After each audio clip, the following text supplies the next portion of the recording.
Kim Chu, matapang na hinarap ang ina ni Paulo Avellino.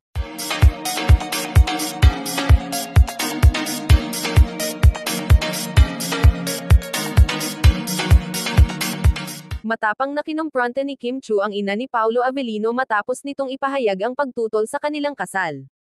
Ayon sa isang source, nagdesisyon si Kim na kausapin ng direkta ang ina ng aktor upang linawin ang kanyang nararamdaman. Sinabi umano ng aktres na seryoso siya kay Paulo at handang ipaglaban ang kanilang pagmamahalan. Hindi rin niya itinago ang kanyang sama ng loob dahil sa malamig na pagtanggap ng pamilya ni Paulo sa kanya. Sa kabila ng tensyon, nanatili siyang mahinahon at may respeto habang ipinapaliwanag ang kanyang panig.